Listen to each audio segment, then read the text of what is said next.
여러분 안녕하십니까? 첨단고등학교 이제 2학년에 진학할 학생들에게 간단하게 오리엔테이션 영상으로 인사를 드리게 됐습니다. 선생님은 김우람입니다.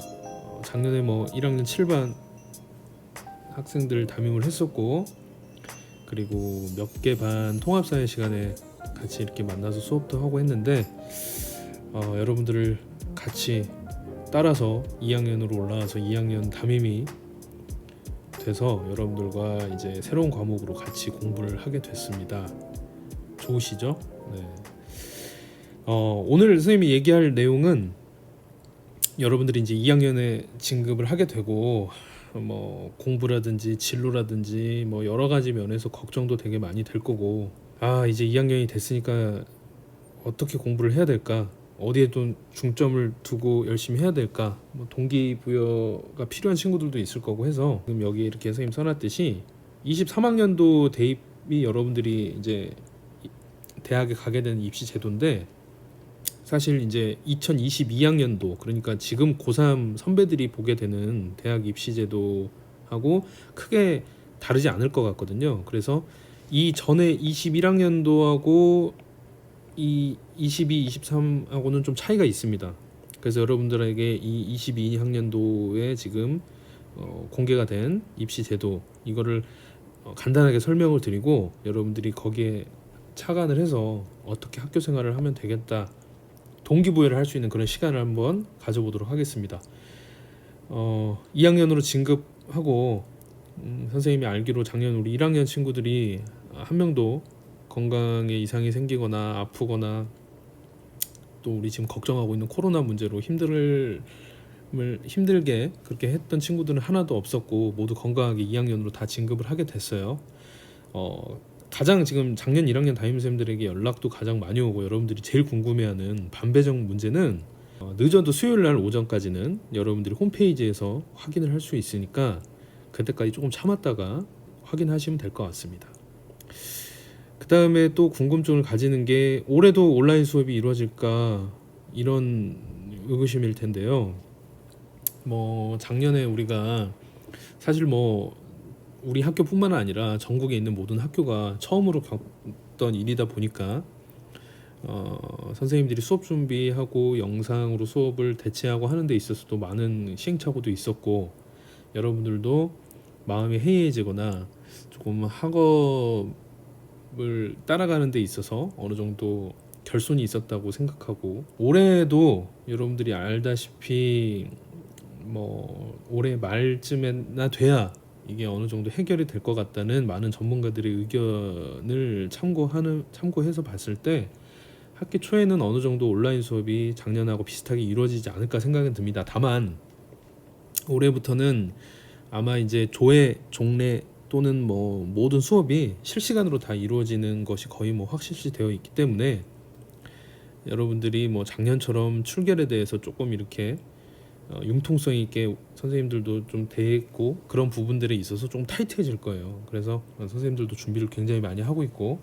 여러분들이 학습 결손이 일어난다고 느끼지 않도록 최선을 다해서 할 테니까 여러분들도 새로운 마음가짐으로 온라인 수업에 응해 주시길 바랍니다. 자세한 거는 이제 계약을 하고 여러분들이 나오게 되면 다시 안내가 될 것 같습니다. 이제 2학년인데요, 여러분. 사실 고3 때 대학 입시가 가장 중요한 시점이다. 사실 틀린 말은 아니지만 2학년 때 판가름 난다고 해도 과언이 아닐 정도로 2학년 생활이 너무나 중요할 거라는 생각이 듭니다. 물론 고등학교 1학년 생활도 너무나 중요했고, 그렇게 따지면 중학교 때, 초등학교 때 한도 끝도 없겠지만, 그럼에도 불구하고 가장 여러분들이 목표하고 있는 대학이라든지 목표하고 있는 과에, 목표하고 있는 학과에 진학을 하기 위한 가능성을 가장 높일 수 있는 최고의 지금 적기가, 조금 늦은 감은 있지만 2학년 때 판가름이 날 수 있다. 그래서 정말 열심히 한 해를 보내야 되겠다, 이런 마음가짐을 가졌으면 좋겠어요. 그러면 여러분들에게 적용이 될 대학 입시 제도가 어떤 건지 크게 달라진 점만 몇 가지 살펴보려고 합니다. 첫 번째는 정시 수능 위주 전형의 비율이 굉장히 증가했다. 이런 표현입니다. 정시. 대학을 입학하는데 크게 수시와 정시로 나눠서 큰 틀로 대학 입시가 이루어지는데, 그 전에 이제 학생부 교과나 학생부 종합전형, 논술 이런 걸 통해서 수시로 입학하는 학생들의 비중이 많았다면, 여러분들에게 적용될 대학 입시 제도에서는 정시 비중이 계속 높아질 거라는 거죠. 이게 이제 교육부에서 그렇게 하겠다고 발표를 했고, 실제로 자, 이 표를 보면 이게 이제 작년에 졸업한, 작년에 고3이었던 선배들, 여러분들 1학년일 때 3학년 선배들이 봤던 대입 제도, 그리고 이거는 지금 이제 고3이 된 선배들, 그리고 이제 23학년도가 생기면 여러분이 될 텐데, 여러분들이 이거랑 크게 다르지 않을 거라고 아까 처음에 말씀드렸죠. 여기 이렇게 수시하고 정시로 나눠져 있는 모집 인원의 비율을 본다고 하면, 실제로 여기 보시면 수시가 75.7%인데 그 전년도에 77이었는데 75.7%로 줄었죠. 그리고 정시는 여기 보시면 23%에서 24%로 늘었습니다. 그쵸? 근데 뭐 사실 이 표로만 보면 그 효과가 되게 미미해요. 뭐 1.3%포인트밖에 증가하지 않은 것 같고, 정시는, 수시는 77에서 75니까 75.7이니까 뭐 1.3%포인트밖에 안 줄었거든요.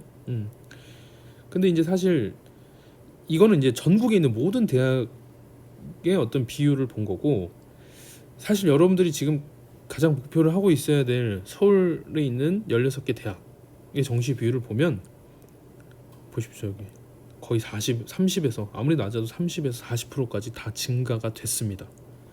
전년도에 비해서 얼만큼 증가했는지 이 가로 속에 있는 숫자를 보면 아시겠죠? 근데 이게 여러분들이 보게 될 2023학년도에도 더 늘면 늘었지 줄진 않을 거라는 거예요. 수능의 비중이 굉장히 커졌다는 점입니다. 굳이 이제 얘기를 한다면, 나 1학년 때 공부해 놓은 거 내신 보니까 엉망이다, 나는 수능으로 한번 역전해봐야겠다 하는 친구들이 희망을 가질 수도 있는 그런 내용이라고 보시면 될 것 같아요.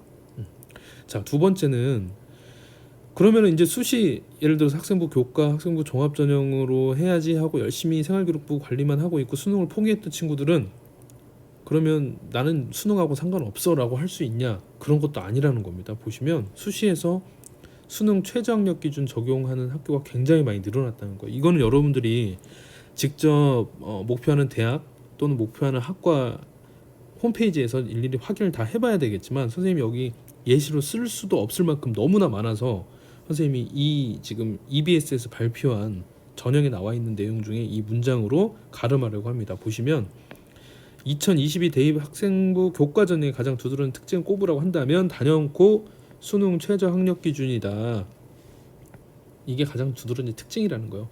그러니까 예전에는 수시는 수능하고 상관없이 고등학교 5학기죠. 5학기 동안 했던 그 성장해왔던, 생활해왔던 그 모습으로 이 학생을 판단을 하고 끝이었는데, 이제는 그게 아니라 거기다가 플러스, 그러면 마지막으로 그게 완성이 돼서 이 5학기에 이 친구가 살아왔던 어떤 학교 생활을 쭉 보고 괜찮은 친구구나, 여기서 끝이 아니라, 그렇다면 마지막으로 수능시험 보고 우리가 설정한 최저 학력 기준이 넘었냐 안 넘었냐를 가지고 마지막 판단을 한다는 거예요. 그래서 결론은 수시로 대학에 가야겠다 하고 이 학생부 생활기록부에만 전념을 해서 준비를 하는 것도 사실은 굉장히 위험한 일이다라는 점. 실제로 학생부 교과 전형에서 굉장히 그 내신 관리를 잘해가지고 자신 있게 지원을 했다가 수능 최저 학력 기준이 미달돼 가지고 불합격하는 사례가 굉장히 많습니다.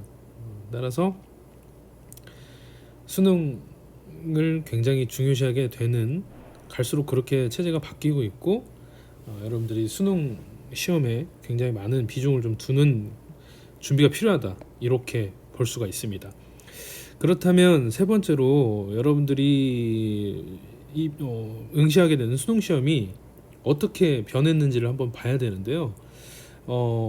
이게 이제 작년까지 치러졌던 수능 어떤 형태였으면, 이제 여기서부터 올해 고3들부터 해가지고 여러분들이 치르게 될 그 수능 과목인데, 보시면 국어 과목이 공통 선택, 수학도 공통 선택 이렇게 나눠졌다는 점이 큰 차이가 있죠. 그래서 독서, 문학이 공통이고 여러분들은 이미 다 선택을 했잖아요. 화법과 작문, 언어와 매체 중에 택 1, 그리고 확률과 통계, 미적분, 기하 중에 택 1 이렇게 해가지고 그때 보니까 독서, 문학이 공통해서 75%, 선택해서 25%, 여기서 75%, 선택해서 25% 이렇게 해서 수능 시험을 보게 된다는 점, 이게 이제 국어하고 수학 과목의 가장 큰 특징이고, 뭐 영어나 한국사는 크게 이제 달라진 점이 없고요. 탐구 영역 또한 마찬가지로 예전에는 이제 사회탐구 9개 과목 중에서 2개, 그리고 과학탐구 8개 과목 중에서 2개, 이제 뭐 인문계열 학생, 자연계열 학생 나눠서 이렇게 응시를 했다면 이제는 계열 구분이 없지 않습니까? 여러분들이 이미 다 2학년 선택 과목 선택하면서 느꼈겠지만, 그래서 이 사회 과목 9개에서 과학 과목 8개 총 17개 과목 중에서 2가지를 선택할 수 있어요. 이렇게 해서 시험을 볼 수 있다는 점입니다. 물론 우리 의대, 약대, 치대 비롯해서 자연계열에서 어느 정도 상위권에 있는 그런 대학과 학과에서는 뭐 보니까 이런 게 있더라고요.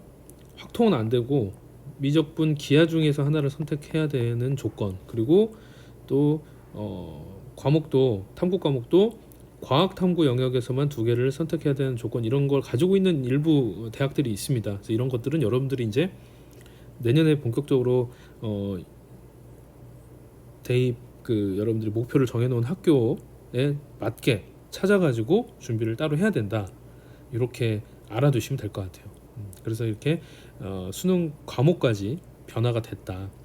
그럼 생활기록부는 어떻게 하냐? 그러면 그냥 수능 비중이 그렇게 높아진 거니까, 선생님 그러면 저는 어차피 뭐 1학년 때 내신도 뭐 다 망한 것 같고 수능만 열심히 해야겠네요, 이렇게 이제 생각할 수 있을까봐. 보시면 이건 이제 각 지역에 있는 거점 국립대학교들이에요. 우리 이제 광주에 있으니까 전남대라든지 조금 멀리 간다면 전북대학교 등 이렇게 국립대학교인데, 보시면 2021학년도에 비해서 학생부 교과 전형은 늘어나고 있어요 지금. 종합 전형은 물론 조금 줄었지만 비중이 절대 작지 않다는 겁니다. 그죠? 교과 전형이 이렇게 늘고 있어요. 전북대학교도 뭐 2학교뿐만 아니라 뭐 강원대, 경북대, 경상대 모든 학교가 학생부 교과 전형으로 선발하는 인원이 늘었다는 점, 그리고 또 이제 초등교사를 꿈꾸고 있는, 교대를 가야겠다고 또 생각하고 있는 친구들 같은 경우에도 학생부 종합전형이 뽑는 인원이 많이 있다는 점을 여러분들이 꼭 아셔야 되고, 그래서 생활기록부도 그냥 신경 쓰지 않고 놔둘 수도 없는 상황이다 라는 겁니다. 여러분들이 이제 1학년 생활기록부는 이제 마감이 됐지만 좀 후회가 되고, 2학년 때는 그러면 좀 더 나의 그 생활기록부를 풍성하게 만들어야 되겠다, 이런 욕심을 가지고 어떻게 해야 되는지 선생님이 간단하게만 말씀드릴게요. 일단 첫 번째로 가장 중요한 것은 이 학적 출결 기본입니다. 학생부 교과에서도 이거를 보는 학교도 분명히 있고 종합전형에서는 말할 것도 없죠. 학적이라고 한다면 뭐 극단적으로 이 친구 학교 생활 어땠나 보자고 봤더니 뭐 애를 두드러 패가지고 뭐 학폭이 열려가지고 징계를 받았다, 뭐 이런 게 있어버리면 그 친구 인상이 안 좋아지겠죠. 또 작년에 우리 반 친구들 몇 명 있어요. 지금 이거 보면 뜨끔할 친구들, 그 5분 10분 잠 더 자고 나오는 바람에 미인정 지각으로 표기되는 지각 횟수가 늘어나 있는 걸 보고, 그래서 개근이 안 돼 있는 상황이 연출이 된다면 입학 사정관들이 그 생활기록부를 보고 무슨 생각을 하겠습니까? 그래서 여러분들이 2학년 때가 돼서 지금까지 관리를 잘한 친구들도 마찬가지고 1학년 때 조금 소홀했더라도 이 출결이나 학적 관련돼서는 어떤 결점도 없이 내 생활기록부를 깨끗하게 만들어야 되겠다는 그런 의지를 가지고 해야 되겠다라는 생각을 꼭 했으면 좋겠어요. 두 번째는 이제 수상 경력, 또 창의적 체험 활동 얘기인데, 수상 경력은 이제 기존의 방식하고 좀 달라진 점이 있다면, 그냥 내가 수상했던 모든 그런 학교 내 대회 막 그걸 다 열거해서 써서 그 대학 밖에 보낼 수 있는 게 아니고 학기당 하나로 제한이 돼 있습니다. 그러니까 총 3학년 2학기 때까지 수상 경력을 다 한다고 해봤자 6개밖에 안 돼요. 그렇죠? 그래서 여러분들이 무슨 대회든 그냥 무조건 나가가지고 상을 타야겠다, 여러 대회를 다 나가는 모습을 보여야겠다라는 것보다는, 예를 들어서 내가 뭐 수학교사가 되고 싶다, 뭐 이런 진로를 가진 친구라면 학교 내에서 열리는 수학 경시대회에 올인해가지고 그거 하나 경력을 쌓는 게 더 좋지, 뭐 영어 듣기 대회, 뭐 사회 무슨 토론 대회, 뭔 대회 다 나가가지고 막 이것저것 다 할 필요는 없다는 거예요. 다시 말씀드리지만 학기당 한 개만 상급학교 지나갈 때 정보가 올라가기 때문에 자기의 진로 또 진학하고자 하는 과에 관련돼 있는 그런 수상 경력이 생기면 좋으니까 그걸 팁으로 하나 알아두시면 될 것 같고, 창의적 체험 활동이라고 한다면 뭐 여러분들 자율활동, 봉사활동, 진로활동, 동아리활동 이런 내용인데, 나머지는 다 그렇다 치더라도 특히 동아리활동 같은 경우도 뭐 유치원 교사가 되려는 친구들이 우리 학교에 그 있죠, 유아교육 그 관련된 동아리, 그런 활동한 특기사항이 창의적 체험 활동에 적혀져 있으면 굉장히 그 입학 사정관들이 해당 그 유아교육과에서 학생을 선발할 때 동아리 활동하면서 이런 걸 했었네라고 도움이 많이 되겠죠. 그래서 이런 창의적 체험 활동, 수상 경력 이런 것들도 학생부 종합전형에서 굉장히 중요한 걸 차지하기 때문에 여러분들이 학교 생활하고 동아리 활동하고 또 봉사 활동하고 이런 것들을 진로에 맞춰서 좀 해놓는 것이 굉장히 중요하겠다, 이런 생각입니다. 사실은 이게 이제 최고죠. 가장 중요한 거라고 볼 수가 있습니다. 교과 세부 특기사항, 이거는 이제 중요도가 엄청 커졌어요. 여러분들도 아시다시피 여러분들 교과 세부 특기사항에 비어있는 친구 한 명도 없을 겁니다. 올해부터 여러분 1학년 때 생활했을 때부터 교과 세부 특기사항은 다 적게 돼 있어요. 어떤 과목이든. 물론 이제 예체능 과목은 제외하고요. 기초교과, 탐구교과에 한해서 세부 특기사항은 다 적게 되어 있는데, 선생님도 작년에 이제 2학년들 사회문화 시간 그리고 1학년들 통합사회 수업을 하면서 적다 보면 사실 현실적인 문제는 있습니다. 또 코로나 때문에 직접 대면해서 수업을 한 횟수가 많지도 않고, 더군다나 학생들의 수도 너무 많기 때문에 선생님이 예를 들어서 2학년 사회문화 같은 경우는 혼자서 거의 120명에 가까운 친구들의 세부 특기사항을 다 적어야 되는데 쉽진 않겠죠. 여러분들이 선생님 입장이 되더라도. 그치만 그럼에도 불구하고 여러분들이 내가 정말 진로에 관련된 내용 또는 진로에 관련된 활동을 해서 이게 생기부에 적혀야겠다는 그런 의지를 가지고 욕심을 가지고, 물론 이제 선생님들이 안내를 해서 이런 식으로 해가지고 적을 테니까 너희들이 이렇게 해가지고 오면 좋겠다라고 이렇게 조언을 해주는 것도 있지만, 그런 게 설사 없다 하더라도 여러분들이 주도적으로 관련된 진로 관련된 그런 탐구 활동 보고서라든지 그런 활동들을 해와가지고 교과 담당 선생님한테 제출을 하고, 그 선생님이 그걸 검토하고 나서 좀 부족한 부분이 있을 거 아닙니까? 그런 때 이런 부분 보완해서 다시 한번 해봐라. 그래서 여러분들이 다시 보완해서 그 선생님한테 제출했을 때 이거는 뭐 안 쓰고 싶어도 쓸 내용이 너무 많아진다는 얘기예요. 그래서 특히나 자기 진로에 관련돼 있는 그런 선택 과목을 선택한 친구들, 또는 그냥 뭐 국어 과목이나 영어 과목에서 수학 과목에서도 마찬가지로 내가 정말 이 과목에서 열심히 했다는 걸 어필을 해야겠다 하는 친구들은 그 교과 담당 선생님한테 학기 초에 상담을 잘 해서 세부 특기사항을 정말 충실하게 적어주셨으면 좋겠는데 제가 어떻게 해야 될까요? 라고 문의도 좀 하고, 그렇게 해야 될 필요성이 충분히 있다라는 점. 독서도 마찬가지겠죠. 심리학과에 진학하려고 하는 학생이 굉장히 그 범죄 심리라든지 아동 심리라든지 그런 심리에 관련된 많은 책들을 읽었다는 활동이 적혀져 있으면 이 친구는 이거 1학년 때부터 열심히 준비를 했구만 라는 인상을 줄 수가 있겠죠. 그래서 이런 것들도 여러분들이 신경을 써야 될 것 같다는 점입니다. 그리고 이제 마지막으로 행동 특성 및 종합 의견, 여러분들 맨 마지막 생활기록부 맨 밑에 대미를 장식하고 있는 그런 란인데, 사실은 이게 거의 이제 지금 입시제도에서는 교사가 대학에 여러분들을 추천하는 어떤 진실된 내용, 마지막 교사의 종합 의견, 이런 거라고 보시면 됩니다. 근데 이거를 선생님도 진짜 몇 해 동안 여러 번 써봤지만 한 글자라도 더 적어서 이 친구가 학교 생활하면서 이런 점들이 좋았고 이런 점들은 좀 부족했지만 더 발전할 수 있을 것 같고 이렇게 막 써주고 싶은데, 그래서 선생님도 작년 우리 1학년 7반 아이들은 기억하겠지만 정말 별거 없습니다. 여러분들이 맡게 되는 반에서 해야 될 임무 있죠. 그런 역할 또는 뭐 청소구역에 청소에 임하는 행동 태도들, 뭐 주번이 있는 반 같은 경우에는 주번 활동들, 이런 것들 정말 충실히 하고 하는 내용들이 여기에 이제 주가 될 내용들인데 너무 쉽게 생각하는 것 같아요.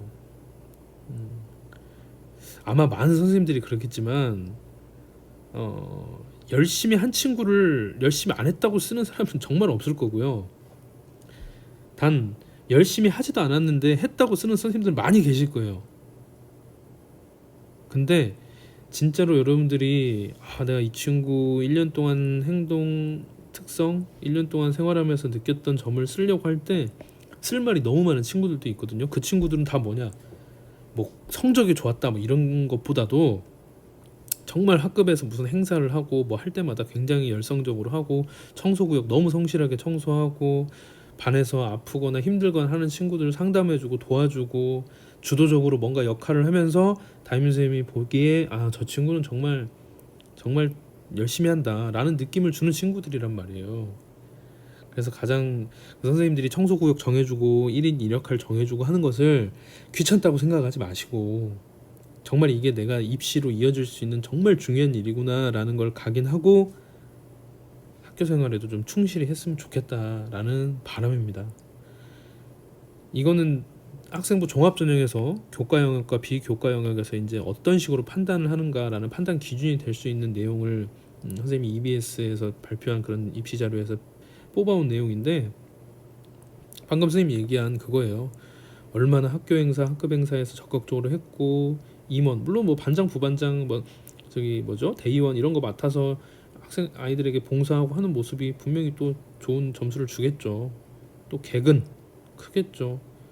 또 아까 선생님이 얘기한 행동 특성 종합 의견의 교우 관계나 의사소통 능력은 어떻게 써지는가도 굉장히, 이거를 진짜 뭘 한 게 있어야 담임 선생님들이 정말 열심히 적어주지 않겠습니까, 여러분? 양심적으로. 그 다음에 이제 인성 평가 이런 내용들. 그 다음에 선생님 또 이제 여러분들한테 보여주고 싶은 게 여기에요. 뭐냐면 선생님 저는 그냥 수시는 아예 포기했습니다. 왜 포기했어? 저 1학년 성적 그냥 난리 났어요. 그냥 생기부는 안 보고 싶습니다. 그런 친구들이 있는데, 그런 친구들에게 위안이 될 수도 있는 말일지 모르겠지만 선생님이 이걸 높게 봐요. 3개년 동안 전 과목 평균 등급이 항상 되었는가? 내가 처음에 뭐 국영수 사과 점수가 뭐 4등급, 3등급, 4등급, 5등급 이렇게 돼 있다. 2학기 때 되더니 이게 3등급, 2등급, 3등급, 4등급이 됐다.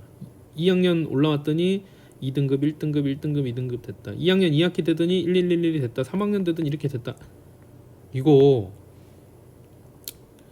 굉장히 이거 인상 깊은 성적표예요. 왜냐면 이 친구는 학년이 지나고 커갈수록 자기가 목표 의식을 또렷이 가지고 발전하고 있다는 모습이 보이는 거잖아요. 이런 드라마틱한 내용을 만들면 되지. 왜 이 성적이 이랬다고 저는 생기부를 포기하겠습니다, 이런 바보 같은 생각을 하냐 이겁니다. 물론 뭐 1학년 1학기 때부터 뭐 11111 뭐 이렇게 되는 친구들한테 비해서는 교과 점수를 많이 얻진 못하겠지만, 그럼에도 불구하고 이런 드라마틱한 생활기록부 내용이 입학 사정관들에게 충분히 어필이 될 수 있기 때문에, 설사 지금 1학년이 끝나고 2학년이 들어가는 시점에서 교과 성적이 그렇게 만족할 만한 수준이 아니다고 느꼈던 친구들이라고 하더라도 2학년 때 좀 더 노력을 해서 생활기록부 내용이 좀 더 풍부해지고 입학 사정관들에게 매력을 어필할 수 있는 그런 생활기록부가 될 수 있도록 여러분들이 노력을 해줬으면 너무 좋겠다라는 생각이 듭니다. 결론을 말씀드리자면, 여러분들도 느끼셨겠지만 나는 수능에 올인하겠다, 나는 생활기록부만 올인하겠다, 이런 건 이제 너무나도 위험한 생각이다 라는 점 여러분들 느끼셨을 겁니다. 여러분들한테 너무 힘든 말이 될지 모르겠지만 둘 다 최선을 다해서 해야 됩니다. 어떻게 될지 몰라요. 궁지에 몰릴 수가 있습니다. 하나에만 올인했을 때는. 그리고 아까 말했듯이 뭐 청소구역 1인 1역할 이런 거 정말 하찮다고 생각하지 마시고 다시 없을 학창 시절이에요. 다시 없을 고등학교 생활에 객관적으로 컴퓨터로 남겨지는 파일로 남겨지는 나의 생활 기록부를 정말 성실하고 아름답게 보냈다는 흔적으로 남을 수 있도록 여러분들이 후회 없이 최선을 다하는 모습으로 학교 생활을 해야 된다. 이제 2학년이니까 이런 말씀을 드리고 싶습니다. 간단하게 한다고 했는데도 영상 길이가 좀 있네요. 선생님이 앞에 얘기한 내용 잘 상기하면서 정말 그냥 고통스럽게 지나가는 고등학교 생활을 안 만들고 정말 잊지 못할 고등학교 남은 2년이 될 수 있도록 여러분들이 최선을 다해 주시기를 2학년 담임선생님들은 모두 다 굳게 믿겠습니다. 여러분들 얼마 안 남은 방학 잘 보내시고 개학날 만나기로 할게요. 건강히 잘 있다가 개학날 만납시다 여러분. 이상입니다.